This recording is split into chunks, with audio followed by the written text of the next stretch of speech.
Hey there, welcome to LSAT Demon Daily. I'm Nathan Fox, that's Ben Olson. We're the founders of LSATdemon.com and our weekly podcast, Thinking LSAT. We have a link here from the Law School Admission Council giving their advice on reading comp. Ben, do you want to read it? Yeah, it says there are a few possible ways to approach reading comprehension sets. These include, first bullet point, reading the passages very closely and then answering the questions. Reading the questions first, reading the passage closely, and then returning to the questions. Ugh. Or skimming the passage and questions very quickly, then rereading the passage closely, and then answering the questions. Okay, so that's a survey of all of the different methods for reading comp that are taught by all of the various LSAT prep companies. Those are three completely different things. You can't do all three of those at once. You have to pick. Am I going to read the passage closely and then answer the questions? Or am I going to read the question, then the passage, then answer the questions? Or am I going to skim the passage and the questions, then reread the passage, then answer the questions? Oy. Okay, so we most certainly fall into the first camp, read the passage closely, and then answer the questions. LSAT goes on after they list these three points or three methods. Because the LSAT is taken under time conditions, should be timed conditions, it may be most effective to use the first approach. Still, you might want to experiment with each of these different approaches and decide what works best for you. LSAC has partnerships. They charge LSAT prep companies to license their questions. And so LSAC can't piss anybody off by saying, hey, the best way to do reading comp is to just read the passage closely and then answer the questions. But they do acknowledge there that because the LSAT is taken under timed conditions, it may be more effective to use the first approach. And we are certainly on board with that.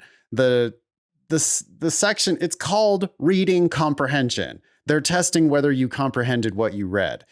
You don't get the questions right by skimming the questions, skimming the passage. You're not skimming anything. You're going to read the passage and you're going to actually comprehend it. Then when you get into the questions, you're going to be able to predict the answers to half of the questions. You are going to be able to skim some of the wrong answers, right? Because you know what you're looking for and the answers start off with some garbage and you're just like, nah, that ain't going to be it. That's not answering this question. And so you can kind of skim some of the wrong answers that you're not picking, but you're not skimming the passage and you're not skimming the questions.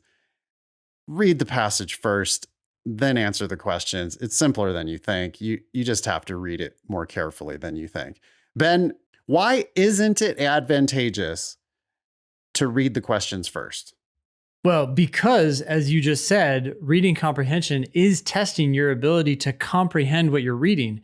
When you read the questions first, you start to disrupt that process. I mean, we can talk about a couple things here. One, the fact that all the questions in reading comp are essentially must be true questions. That's what I want to talk about more than anything. But even I want to talk about what happens because I've tried this. I've tried reading the questions first. Yeah, and your mind gets filled with random bits of information, right? Because they do drop little things in there.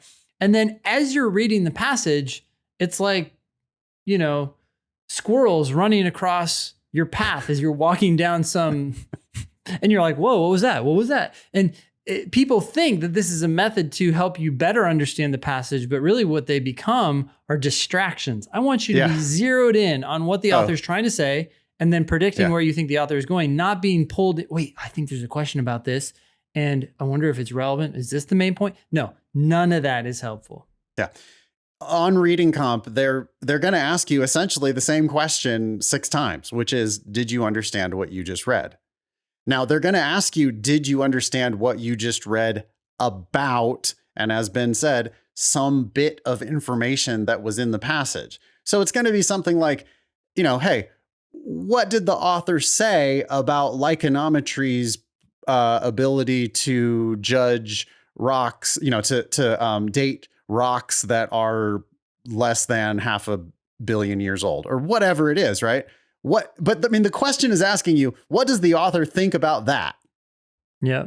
And when you read the question first, you have no fucking idea what the author thinks about that because you haven't read what the author says about that. You might not even understand that, right? You're No, and you trigonometry. 100% don't understand that. It's like, whoa, that's a real unfamiliar thing that you've never introduced to me. That doesn't make me feel more confident about my reading comprehension. That makes me feel less confident about my reading comprehension. And instead, what you could do is just flip it, do it the entirely opposite way, which is read what the author has to say. Then they're going to ask you questions about what the author just said. And you're going to go, oh, yeah, I read that. I remember a little bit about that. I think the author said that that won't work on rocks that are under a certain age or whatever it is. And it's like the theory, right? The reason why bad LSAT prep teaches these bad theories is that, you know, on the surface, it seems to make some sense. Oh, we want to know in advance what they're asking us so that we know what parts of the passage to pay closer attention to. So let's read these 6 or 7 questions, which are all essentially asking you the same thing. What did they say about this? What did they say about this other thing? What did they say about this other thing? And then like you're going to take notes on what's the important stuff in the passage so that you can go try to look for the answers to those questions in the passage. It's just a garbage way of doing your homework assignment. I mean, I think every kid who is lazy like me tried to do this in their 5th grade social studies homework, right? You're reading a chapter and then you're doing the questions at the end of the chapter. So what do? Oh, I just look at question number 1 and then I go try to find that answer in the chapter. Find the answer. Yeah. Because I don't want to read that whole chapter. Well, I've never seen a single student do well on reading comprehension without reading the whole chapter. Like you're not comprehending that document if you don't read the whole thing. So go ahead and read the whole thing first. Go ahead. Sorry. One approach that they didn't mention here, the second approach that says, read the questions first, read the passage closely, then return to the questions. But there's a variant of this that some people do out there, which is to read the questions first, read the passage closely, and then stop mid-passage and go answer the questions that you think have been answered as you read. Oh, there's a variant of that people teach for comparative reading too, which is that, you know, because comparative reading is divided up into passage A and passage B, right? So for comparative reading, sometimes people are like, well, what I'm going to do is I'm going to read passage A. Then I'm going to go to the questions that are specifically about passage A and answer those questions first. Yeah. You know what I think is happening here is the real skill that you need to develop is reading comprehension, which is hard on one level. If you can't comprehend things, you got to sit there and figure it out. But that's actually an easier path than these other approaches. I think what people want as teachers is to be able to give something to somebody, right? Oh, you're struggling. Oh, try this. Yeah, you try that. They want to throw you a lifeline, and it's easier to just read things in a different order than it is to sit on a sentence and do the heavy lifting to then make sense of it, right? That's where the real skill development takes place. But as a teacher, it's easier just to say, hey, have you tried reading the questions first?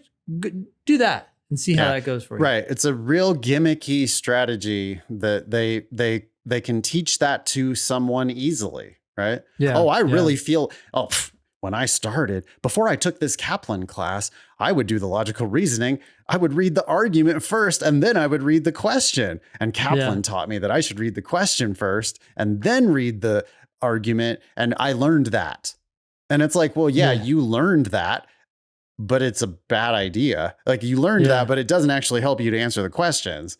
So they can teach you this. Think how easy it is to teach, right? Right. Like it's a super easy gimmicky thing that they can teach you. They can also teach you, like, you know, because going along with that, they teach you about question types and how important, you know, you've got to know what you're good at and what you're bad at. And so when you recognize that that's a parallel reasoning question, well, you know, you can just skip that because those ones are hard. And that's another like real easy gimmicky strategy that might get you a 5-point improvement somehow. But it's also going to like cap you at a maximum of a 5-point improvement because in the long run, it's a bad strategy. And we're looking to get you a 15-point improvement or a 25-point improvement. And the way we're going to get you there is you're going to actually understand what's going on. You've got it. You're going to be a lawyer. Okay. Yeah. Lawyers don't not understand documents. Lawyers don't skim documents. Lawyers read the whole damn thing and understand what's there. And that's what we're going to teach you how to do. It's not, we can't teach it like in a snap because it's just not that easy. Instead, we're going to teach you how to read actively, take it one sentence at a time, really get engaged with the passage and follow the story so that by the end of the passage, you're kind of predicting what they're going to say next. That's what reading comprehension is really all about. That's how you know that you've actually comprehended the passage, is that by the time you get to the end of it, you're like, yeah, okay, I saw that that's where you were going to go with this thing. I get it. And then you go into the questions and it's like, oh yeah, I know that answer. And oh yeah, I know that answer. And oh, this one, yeah, okay, let me go back. I'm going to reread the passage a little bit. Yeah, here it is. Okay, so here's where they answered that question. And it's just so much of an easier, calmer, less stressful way of doing reading comp. Yeah, cool. Glad we got to read that. Email daily@lsatdemon.com if you'd like to ask us a question or share some LSAT or law school admissions news. Thanks for listening.